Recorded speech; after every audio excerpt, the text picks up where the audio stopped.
Muito boa noite, tudo bem com vocês? Começando a semana com toda a energia, com toda a força, com toda a lucidez, com toda a coragem que a vida exige da gente. E para nos fortalecer nessa lucidez e nessa coragem, um encontro. Porque viver perdido é muito desgastante, é muito exaustivo.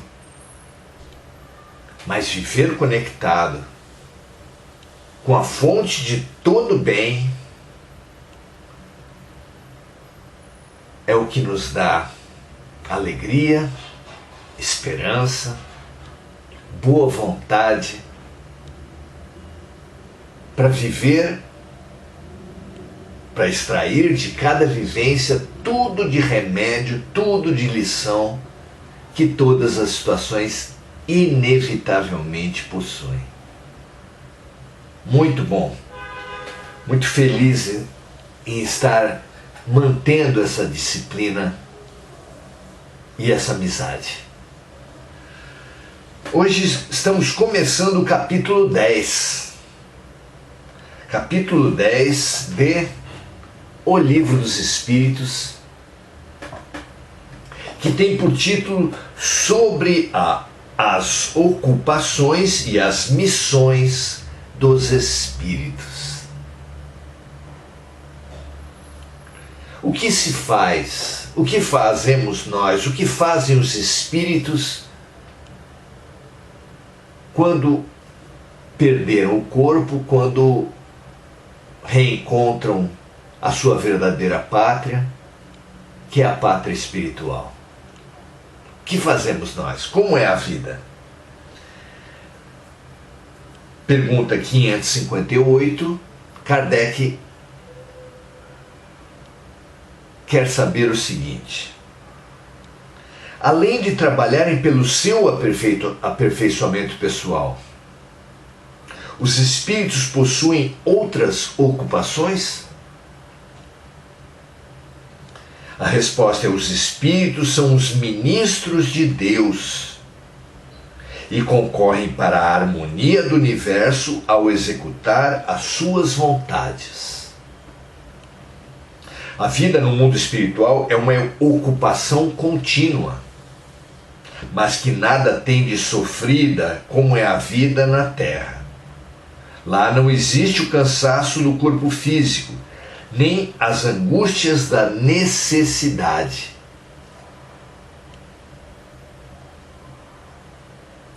Muito bom entender isso,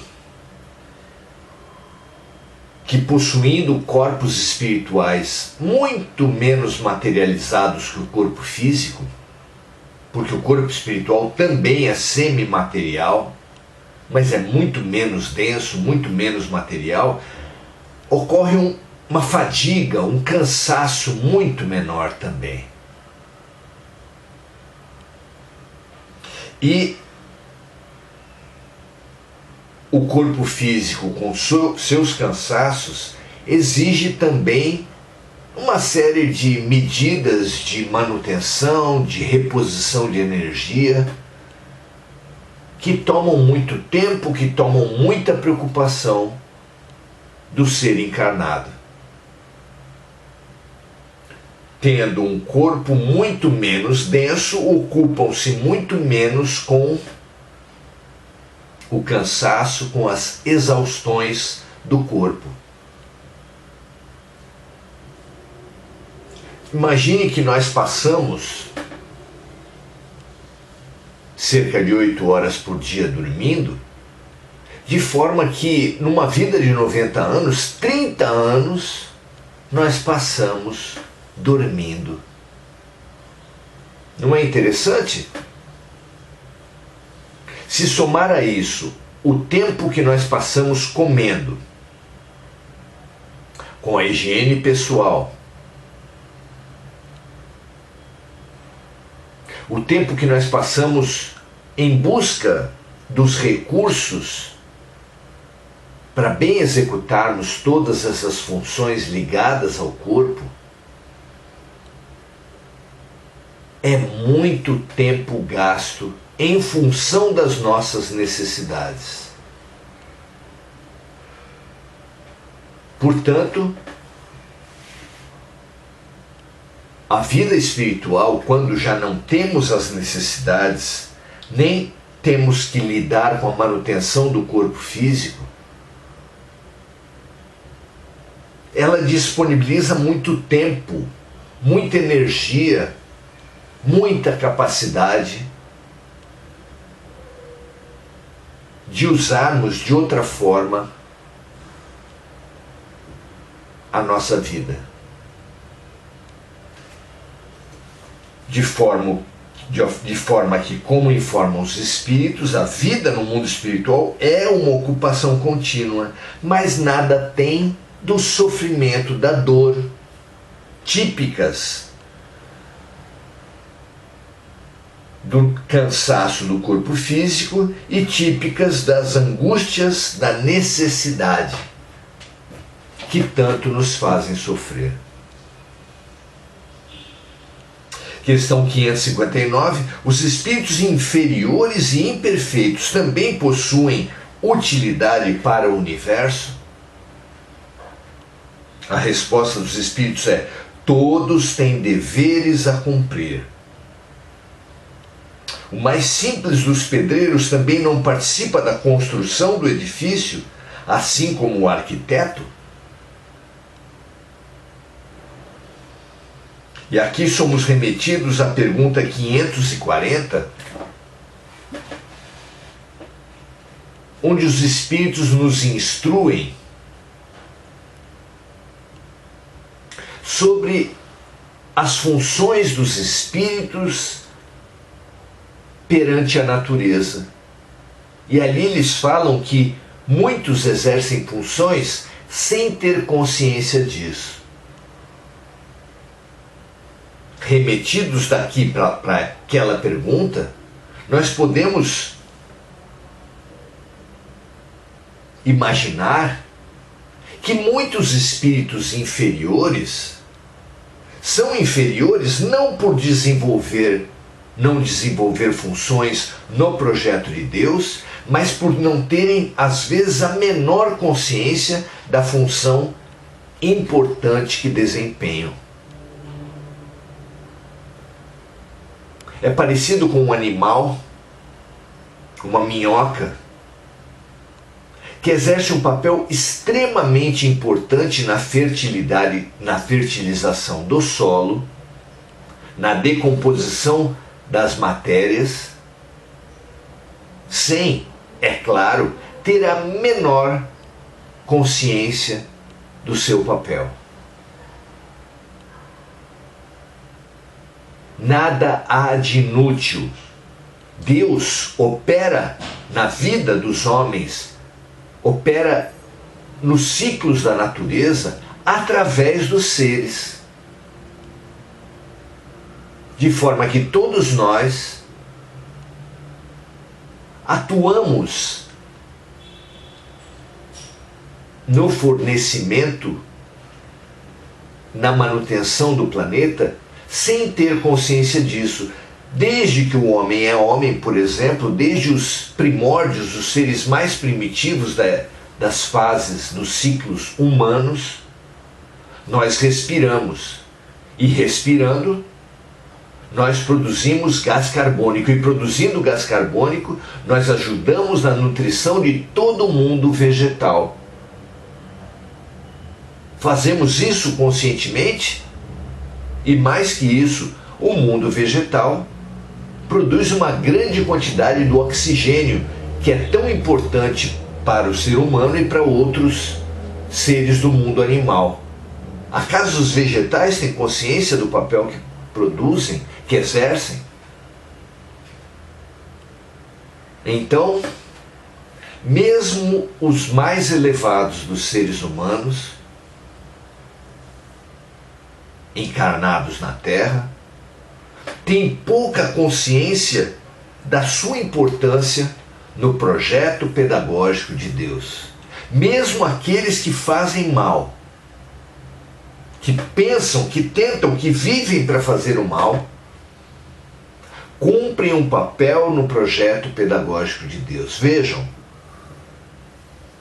os inimigos, por exemplo, ao se obcecarem por encontrar nossos defeitos, nossas fragilidades, acirrar os nossos problemas, cumprem um papel fundamental no projeto terapêutico de Deus, que é o diagnóstico. O inimigo é o aparelho diagnóstico do hospital de Deus.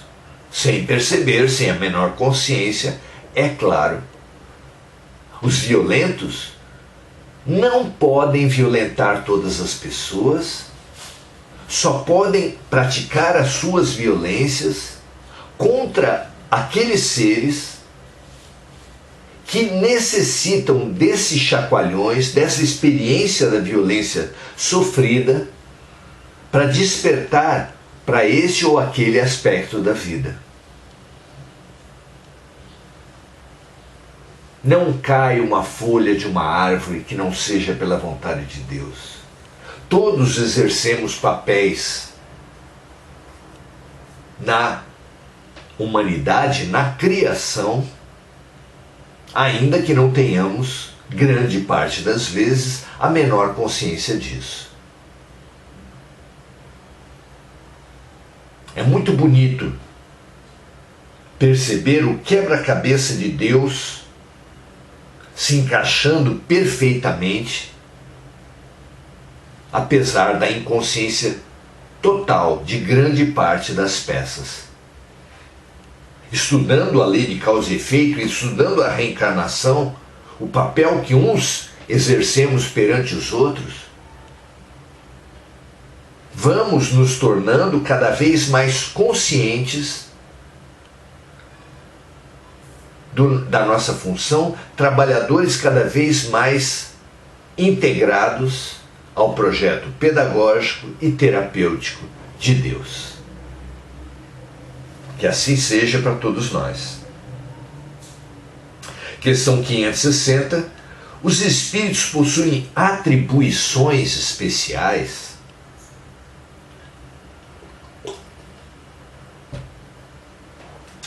Essa pergunta de Kardec, e a resposta dos espíritos é: todos nós precisamos viver em todos os lugares e adquirir o conhecimento de todas as coisas,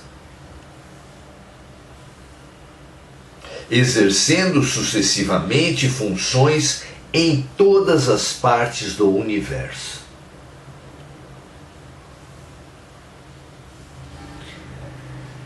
Interessante entender a função da reencarnação, das vidas sucessivas,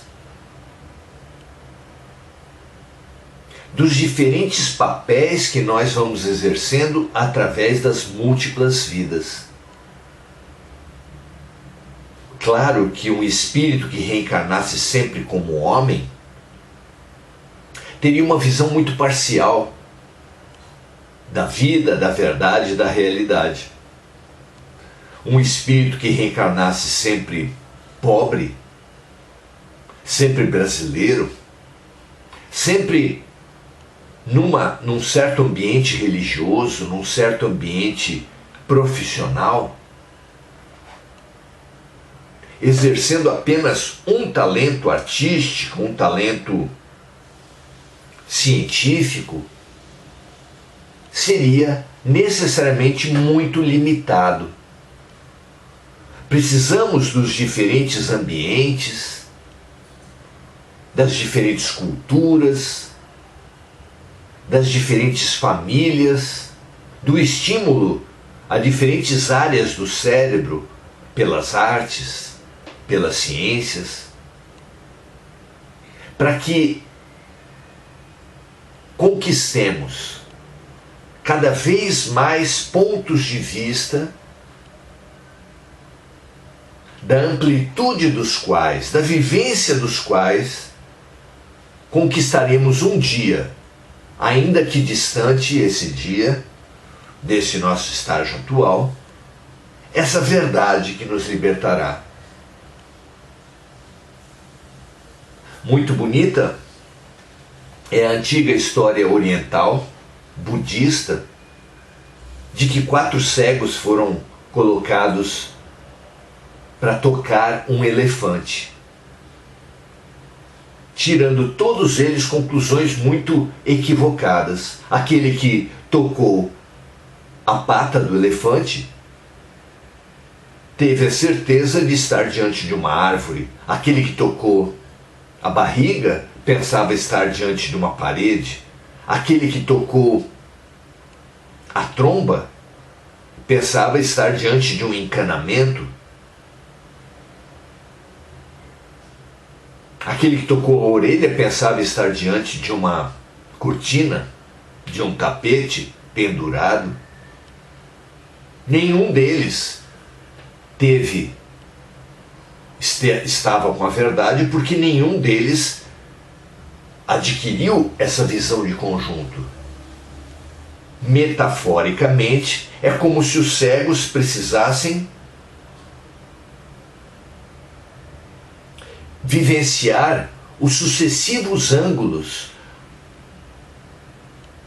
os sucessivos momentos daquele animal, do elefante, para poderem se aproximar da realidade de que o que eles estavam tocando era um elefante, não cortinas, paredes, árvores ou encanamentos. Da mesma forma, nós precisaremos, como disseram os espíritos aqui, viver em todos os lugares e adquirir o conhecimento de todas as coisas, exercendo sucessivamente funções em todas as partes do universo.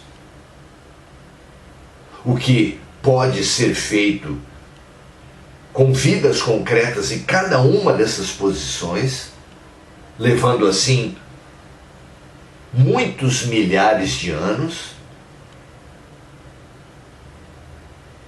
ou pode ser feito em poucas vidas, mas com muita empatia,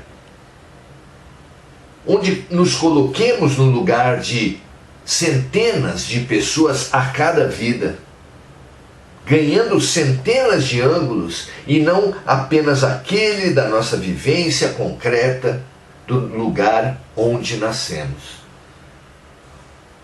Por isso que a compaixão, o serviço compassivo, que é a forma mais intensa de experimentarmos diversos ângulos, é o caminho, como disse Jesus, faça aos outros o que gostaria que os outros fizessem a você. Caridade, solidariedade e compaixão não é um atributo dos santos, é um atributo dos lúcidos. E nós, conhecendo esse processo de evolução, conhecendo a função da reencarnação das vidas sucessivas, da compaixão, da empatia, do serviço, vamos ser muito mais inteligentes, muito mais lúcidos, muito mais eficazes no nosso processo de evolução e muito mais rápidos também.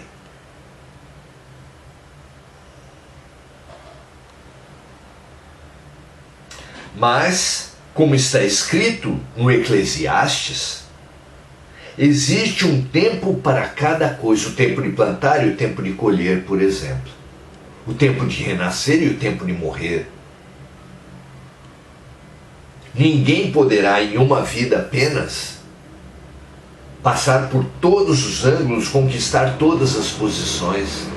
Precisamos da ação do tempo, das vidas, dos ângulos diferentes, das vivências múltiplas. Assim, enquanto um cumpre hoje sua missão neste mundo, outro já cumpriu e outro ainda cumprirá em outra época na terra, na água, no ar, etc. Muito bom abarcar esse processo todo, ainda que limitadamente, mas compreendemos muito melhor a reencarnação e a lei de ação e reação com esse ângulo de visão, do que com a velha crença do Deus acusador, julgador e punidor, que a cultura religiosa nos vendeu e que muitos de nós, mesmo no Espiritismo, continuam cultivando. A reencarnação não é o inferno dos espíritas. Aliás, a reencarnação nem dos espíritas é. Se um branco racista precisa reencarnar na posição de um negro que vai sofrer o racismo, se um rico precisa renascer na posição de um pobre por não ter sido capaz de se colocar no lugar dele, de ganhar essas visões, é apenas um convite à expansão da consciência. E assim um homem com uma mulher, um brasileiro com um japonês. Precisamos de mais ângulos, precisamos de mais boa vontade, de mais lucidez, de mais abertura, de mais compaixão e de mais empatia. Porque aquele que mais servir poderá e irá encontrar, avançar, entrar no reino dos céus. Que assim seja. Muito bom termos essa lucidez, porque poderemos avançar muito mais ainda hoje, ainda amanhã, ainda nessa vida. Que toda a humanidade alcance ao máximo essa compreensão e estabelecerá com isso um novo parâmetro de compaixão, de tolerância, de solidariedade, de aprendizado com o diferente e não dessa guerra com a diferença que nos tem atormentado e envenenado as vidas. Imaginemos essa luz generosa, leve, perfumada, banhando todos os quadrantes, todos os seres, todas as humanidades do nosso planeta. Graças a Deus. Graças a Deus, Mônica Silva, gratidão, Enir Cajazeira, Eliane Laure, Rosângela Hauptmann, Márcia Sodré, Marco Aurélio Trindade, dizendo que encontramos felicidade nos lugares mais simples. Sem dúvida, a simplicidade é algo tão importante que está tão difícil de ser descoberta pelo humano, pelo ser humano. Mônica Silva, lembrando de amigos encarnados e desencarnados, que as nossas luzes cheguem para todos esses amigos, para todos os sofredores, para todos os doentes da Terra. Lembra também a Mônica de vibrar pela paz mundial, que todos os povos, animais, rios, vegetais, tão agredidos pelas guerras, sejam fortalecidos para a sua sobrevivência, para a nossa sobrevivência.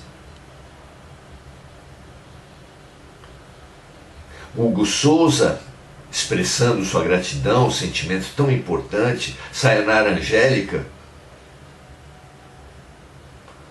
que acha muito boas essas observações quanto ao tempo, essa nova perspectiva de olhar a vida a partir das reencarnações.